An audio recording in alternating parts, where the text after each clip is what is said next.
그 제가 너무 그 고1들 대상으로 하는 것처럼 집합을 연산한 것 같은 그런 느낌이 좀 있어서 조금 더 천천히 해보도록 할게요. 무슨 말인지 알겠죠? 좌변을 우변으로 바꿔도 되고 우변을 좌변으로 바꿔도 되지만 하다가 안 되면 반대 방향으로 하시라고 했어요. 왜냐면 뭐 집합 연산의 특성상 역으로 추적하는 게 되게 어려울 수도 있기 때문이에요. 무슨 말인지 알겠지? 자, 그러면 좌변을 변형해서 우변이 되게 하고 싶어요. 근데 연산을 하고 싶으면 쌤이 뭐라고 했어요? 이 차집합 기호는 남아있으면 된다고 했어? 안 된다고 했어? 안 된다고 했지. 그래서 괄호 안쪽에 있는 차집합의 기호를 먼저 교집합의 여집합으로 바꿀게요. 여기까지 다 이해했죠? 그런데 괄호 앞에 있는 것도 교집합의 여집합으로 바꿀 수 있잖아요. 이렇게. 이해되니? 자, 그 다음에 여기서 뭘 사용할 수 있어요? 앞에서 배웠던 드모르간을 사용할 수 있어요. 드모르간의 법칙이 뭐였냐면 여집합을 안쪽에 있는 집합에 분배하면서 사이에 있는 집합은 합집합은 교집합은 합집합으로 바꿔주는 거죠. 그죠? 예. 그러니까 얘가 P하고 Q의 여집합, 합집합 R 이게 될 거라고.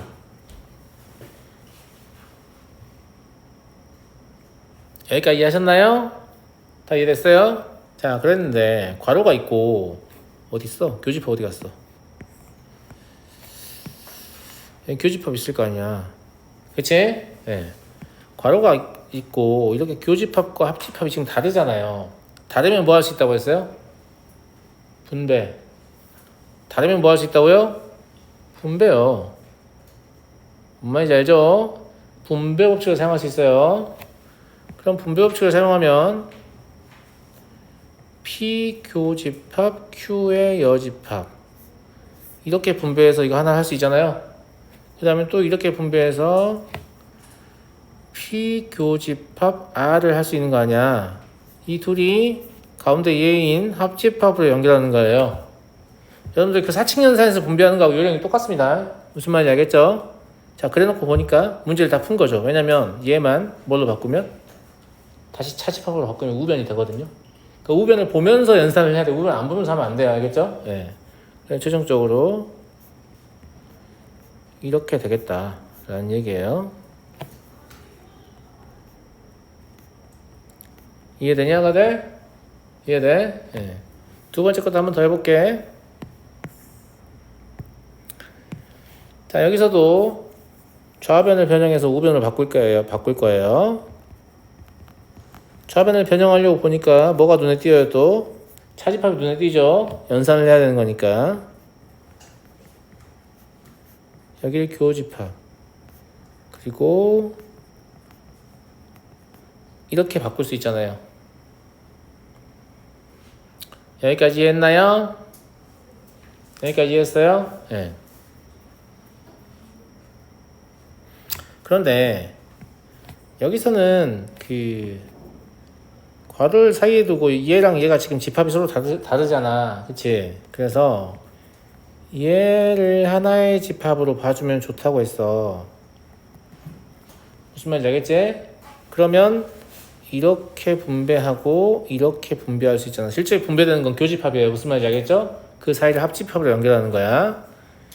그러면 P 교집합 Q 합집합 R의 여집합 그리고 사이는 합집합으로 연결되죠. R 교집합 Q 합집합 R의 여집합 이렇게 될 거란 말이지. 여기까지 다 이해되셨나? 이해됐어? 선생님 여기에서 드모르간을 쓰고 싶어요. 아니 난 안 쓰고 싶어. 왜냐면 오른쪽을 보세요. 오른쪽하고 우변하고 지금 똑같잖아. 얘가 오른쪽을 보면서 하라고 했어. 맞아? 얘는 건들지 마. 왜냐면 이 뒤에 게 공집합이 될 가능성이 아주 높아요. 알겠죠? 예. 그래서 앞에 건 건들지 말고 얘만 변형을 하면 되는데 얘를 드모르간을 써보면 R 교집합 Q의 여집합 교집합 R의 여집합이 됐거든. 맞죠? 근데 여기 같은 거 보여요? 안 보여요? 보이죠? 이렇게 같은 연산을 하면 결합법칙이 성립하기 때문에 괄호가 필요가 있다고 했어? 없다고 했어요? 괄호가 없는 거하고 같아요. 그러면 R의 에어집합과 Q의 에어집합을 서로 교환해서 얘를 이렇게 써도 아무런 문제가 없는 거 아니야. 괄호도 쓰지 말고. 여기서 무슨 법칙 쓴 거예요? 교환 법칙 쓴 거야. 문제에서도 여기 막 1번 연산에서 무슨 법칙 쓴 거냐 이렇게 물어보는 문제도 있습니다. 알겠죠? 교환 법칙 쓴 거예요. 그러면 여기서 뭐가 나와요? R과 R이 아닌 것이니까 당연히 공통인 게 있을 리가 없잖아. 공집합이 나와요. 그럼 공집합하고 Q의 교집합이니까 당연히 이 전체가 공집합이 나오겠지. 알겠니? 그러면 공집합을 합하는 거니까 합하는 게 의미가 없을 거잖아. 그러니까 여기 이 부분이 곧 다시 우변이 된다라는 거고, 우변하고 모양을 맞추기 위해서 이렇게 쓰면 된다라는 거지. 이해하시겠나요? 지난 시간보다 훨씬 낫나요? 한 번 더 보니까? 훨씬 나? 네. 밑에 것도 마찬가지예요. 얘는 여러분들이 한번 실습을 해보면 좋을 것 같은데, 그죠? 제가 굳이 다시 하면 되겠죠? 네. 그죠? 네. 자, 이제 유한집합의 원소의 개수에 관한 이야기를 할 거예요. 유한집합은 원소의 개수가 유한계이기 때문에 원소의 개수를 셀 수 있거든요. 원소의 개수를 셀 수 있는데 자, 다이어그램 머릿속에 떠올려봐요. 다 떠올렸어요? 자, 이 NA의 정의는 수학적으로 약속된 기호입니다. 집합 A의 원소의 개수라는 뜻입니다. 무슨 말인지 알겠죠? 그럼 여기 뭐라고 적혀 있는 거예요? A 합집합 B의 원소의 개수라고 적혀 있는 거예요. 근데 선생님이 A 합집합 B에는 뭐가 들어있다고 했지? A의 원소도 들어있고 B의 원소도 들어있고 A와 B의 공통인 원소도 들어있잖아. 그러면 A의 원소의 개수랑 B의 원소의 개수를 더하면 공통인 원소는 두 번 세지지 않을까? 맞아? 그래서 A에서 B를 더하게 되면 공통인 원소는 중복되니까 공통인 원소는 한 번 빼주자. 이렇게 원소의 개수를 셀 수 있어요. 이해되시죠?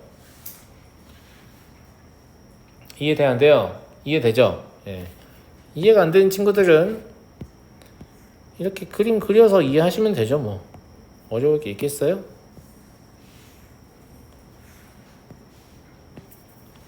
자, 이렇게 U가 있다고 하면 여기 A, 여기 B인데 우리가 구하고 싶은 건 여기에 있는 원소의 개수를 세고 싶은 거잖아. 그죠? 예. 근데 이렇게 하면 여기 이 부분이 중복된다라는 거야. 무슨 말인지 알겠지? 예. 여기 이 부분이 중복되니까 이 중복되는 이 부분을 빼자 이거지.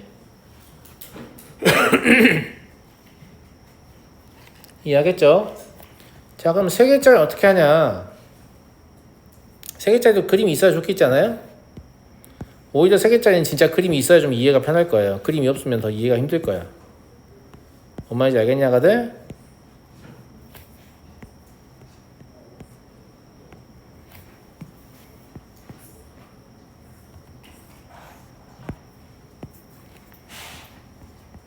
자, 봐봐.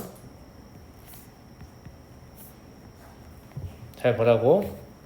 우린 지금 어디가 알고 싶냐면 여기 이 부분의 원소의 개수가 알고 싶은 거야. 알겠지? 예. 저 위에처럼 무지성으로 그냥 A에 다 더하고 B 다 더하고 C 다 더하면 뭐가 어떻게 중복되는지가 좀 헷갈리지 않냐? 안 헷갈리니? 안 헷갈리면 괜찮고. 자, 잘 봐요. 그래서 여러분 이해를 돕기 위해서 제가 이렇게 써볼 텐데 쓰지 마세요. 눈으로만 보세요. 쓰지마. 눈으로만 봐. 다 지울 거야. 알겠지? 이런 표현은 수학적으로 약속된 기호가 아니야. 지금 저 ABC가 원소가 아니고 저 A는 여기 이 부분에 들어있는 원소의 개수야. 뭔 말인지 알겠어? B는 그러면 이 부분에 딱 패곡선 형태로 갇혀있는 부분의 원소의 개수라고. 알겠어? 이런 식으로 쓰면 D, E, F, G 이렇게 쓸 수밖에 없잖아. 그럼 실제 우리가 알고 싶은 건 A 더하기 B 더하기 C 더하기 D 더하기 E 더하기 F 더하기 G인 거잖아. 근데 이렇게 세 개를 더하면서 D는 지금 2번 중복되고요. E도 2번, F도 2회 더해진 거예요. 근데 G는 3회 더해진 거지. 내 말 무슨 말인지 알아? 그러면 2회 더해진 얘를 한번 빼면 될 거 아니냐. 근데 얘를 지칭하는 집합이 없어요. 우리는 이렇게 이 교집합을 언급할 수는 있지만 무슨 말인지 알겠지? 그래서 중복된 것 때문에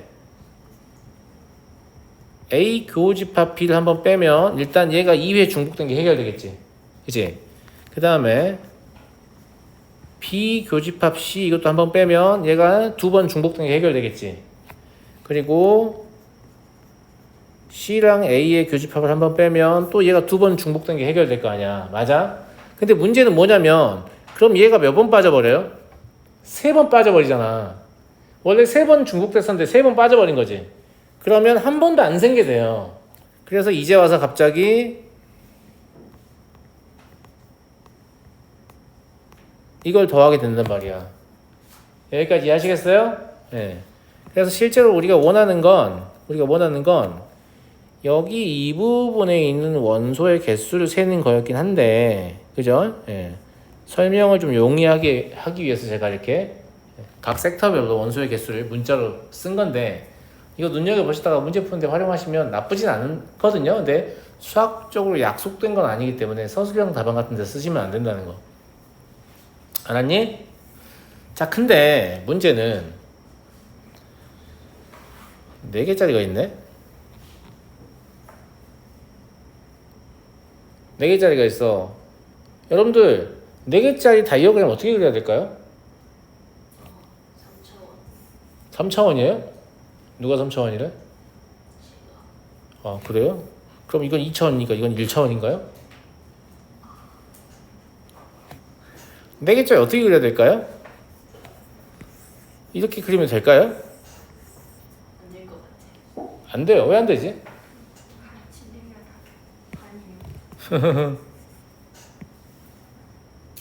이게 4개짜리 다이어그램은 인터넷에 검색해보시면 여러가지 모양이 나오는데 정해진 모양은 없어요. 근데 어떻게 그려야 되는 거냐면 그냥 이렇게 그려야 되는 거야. 잘 봐. 처음에 2개짜리 저렇게 그려진 이유는 A의 고유의 영역이 있고 B의 고유의 영역이 있고 A와 B가 겹친 부분이 있어요. 자, 3개짜리가 이렇게 그려야 되는 이유는 모양이 예뻐서가 아니라 A의 고유의 영역이 있고 B의 고유의 영역이 있고 C의 고유의 영역이 있고 A랑 B가 겹치는 부분이 있고요. A랑 B만 겹치는 부분이죠. B랑 C만 겹치는 부분이 있고 C랑 A만 겹치는 부분이 있고요. A, B, C가 셋 다 겹치는 부분이 있죠. 그러니까 4개를 가지고 그리려면 뭘 만족해야 되냐면 A, B, C, D만 존재하는 영역, A와 B가 겹치는 영역, A와 C가 겹치는 영역, A와 D만 겹치는 영역, B와 C만 겹치는 영역, B와 D만 겹치는 영역, C와 D만 겹치는 영역, 그리고 A와 B와 C만 겹치는 영역, A와 B와 D만 겹치는 영역, A와 C와 D만 겹치는 영역, B와 C와 D만 겹치는 영역과 A, B, C, D가 모두 겹치는 영역이 있도록 그려야 됩니다. 근데 다이어그램의 모양은 정해져 있지 않다고 했잖아요. 그러니까 굉장히 좀 지저분하게 그려도 별 상관없어요. 무슨 말이냐면 3개짜리 니네가 그릴 줄 알잖아. 안 그려도 돼. 그리지 마. 왜 부끄러우니까. 알았어? 여기다 D를 끼얹을 거야. 그러면 D만의 고유의 영역이 일단 있어야 될 거 아니야. 이렇게 있다고 쳐. 알겠지? 그 다음에 얘가 A랑도 겹쳐야 될 거 아니에요? A랑 겹친 영역이 있어야 되고 B랑도 겹치는 영역이 있어야 되고 C랑도 겹치는 영역이 있어야 되죠. 그러니까 여기도 겹치는 부분이 있게끔 여기도 있게끔 이렇게 그리면 되는 거 아니냐 라고 하면 안 돼요. 왜 안 되냐면 내가 또 무슨 얘기를 했어요? D가 A, B, C랑 겹치는 거 말고 A, B의 교집합과 겹치는 부분, 그죠? 그 다음에 B, C의 교집합, 그러니까 A, B의 교집합과만 겹치는 부분이죠. 그러니까 좀 지저분하게 그리게 되거든요. 근데 뭐 중요하냐 그게? 뭐 이렇게 뭐 김밥 모양으로 막 이렇게 그리는 거지. 이런 식으로. 뭔 말인지 알겠지? 뭐 필요하면 또 뚫고 막 하는 거야. 알겠지? 그래서 모든 영역에 다 생기게 그냥 그리기만 하면 돼요. 조금씩 수정해가지고. 내 말 뭔 말인지 알겠어? 그러니까 뒤에 모양이 되게 이상하게 나오겠지. 되게 이상하게 나오니까 찾아보시면 알겠지만 되게 이상한 그림들이 많아요. 근데 그 영역이 있기만 하면 된다는 거지. 내 말 무슨 말인지 알겠어? 그런데 이게 지금 생각하기도 힘든 이런 거를 그려서 이거를 지금 구하라는 게 아니라 사실 얘가 규칙이 있다. 무슨 규칙이 있냐? 여기 보시면 집합 1개짜리는 더하고 집합 2개짜리는 빼지 않았냐? 밑에도 보면 집합 1개짜리는 더하고 집합 2개짜리는 아이고 어디였어? 빼고요. 집합 3개짜리는 더하지 않았냐? 맞아? 이걸 이제 이 규칙을 포함과 배제의 원리다 이렇게 얘기하거든요. 포함시켰다가 뺐다가 포함시켰다가 뺐다가 하면서 합집 원소의 개수를 구하는 건데, 그럼 4개짜리 이걸 바탕으로 추측할 수 있지 않느냐라는 거예요. 그러면 각자 4개를 더하고 2개씩 교집합은 빼고 3개씩 교집합은 다시 더하고 4개씩 교집합은 다시 뺀다 이런 관점으로. 이거 그냥 논리적으로 접근이 가능하거든요. 무슨 말인지 알겠니? 그래서 굳이 그림이 필요 없어요. 이러면 얘는 어떻게 하면 되겠냐면 A의 원소의 개수랑 B의 원소의 개수랑 C의 원소의 개수랑 D의 원소의 개수는 더해야죠. 보기 좋게 일부러 이렇게 좀 구분해서 쓸게요. 알겠죠? 그 다음에 2개짜리 몇 개 나오겠니? 저기 4개니까 6개 나오지 않니? A와 B의 교집합, A와 C의 교집합, A와 D의 교집합, 그리고 B와 C의 교집합,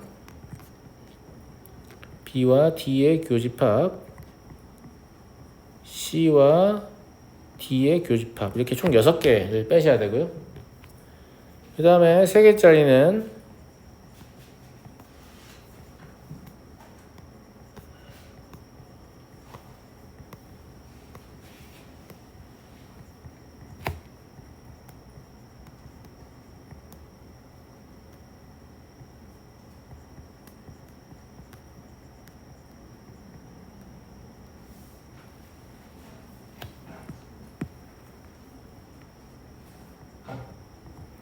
이렇게 다시 더해야 되고 4개짜리는 빼야 한다 이런 관점이고, 그럼 몇 개가 돼도 사실 이제 귀찮긴 해도 구할 수는 있겠잖아. 그렇지 않아? 근데 4개짜리 안 물어봅니다. 쫄지 마세요. 알겠죠? 4개짜리 안 물어보는데 그냥 이렇게 개념을 확장할 수 있다는 거 보여주려고 제가 그냥 놓는 거예요. 무슨 말인지 알겠니? 알겠어? 4개짜리도 그냥 이런 방식으로 세면 된다.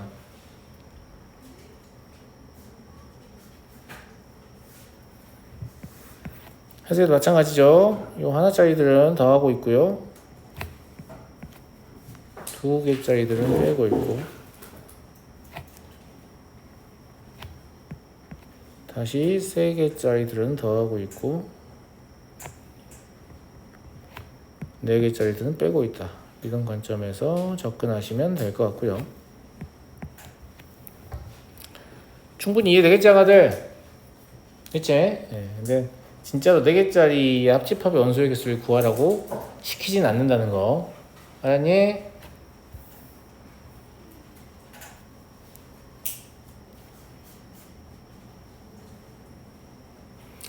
자, 9번 문제 한번 풀어볼게요. 이제 이게 일종의 합집합의 원소의 개수랑 관련이 있는 문제들인데, 대부분 다 이제 어떤 생각을 하냐면, 방금 저 공식 배웠잖아. 그러니까 저걸 이용할 수 있는 방향으로 자꾸 생각을 하거든요. 근데 그건 좀 되게 쉬운 문제만 먹히고요. 대부분 잘 안 먹혀요. 무슨 말이냐면 어떤 상황인지 좀 파악을 해야 돼요. 자, ABC 세 종류의 책을 읽었는가를 조사했는데 앞에 나오는 건 별로 안 중요해. 이거 나중에 쓰면 되거든요. 뭐가 중요하냐면 A와 B를 모두 읽은 사람이 4명, A와 C 중 적어도 한 종류를 읽은 사람이 12명이고 모두 읽은 게 중요해요. B와 C를 모두 읽은 사람은 한 명도 없었다라고 했습니다. 야, 이게 제일 중요한 힌트거든. B와 C를 모두 읽은 사람이 한 명도 없다는 말은 당연히 A와 B와 C를 모두 읽은 사람이 한 명도 없다라는 얘기죠. 맞아? 저 스몰 A를 읽은 사람들의 집합을 라지 A, 스몰 B 책을 읽은 사람들의 집합을 라지 B, 스몰 C 책을 읽은 사람들의 집합을 라지 C라고 하면 다이어그램을 어떻게 그려야 정상이냐면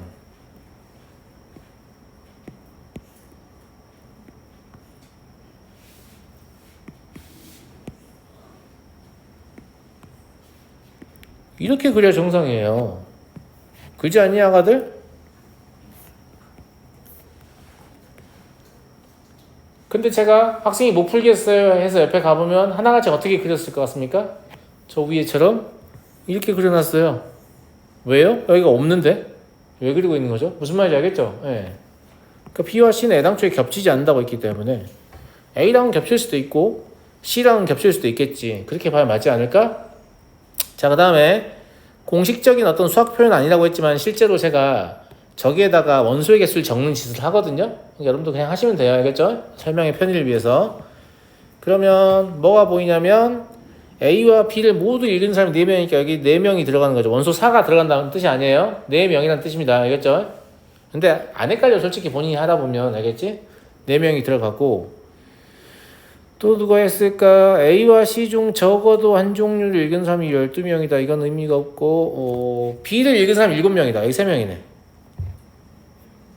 그죠?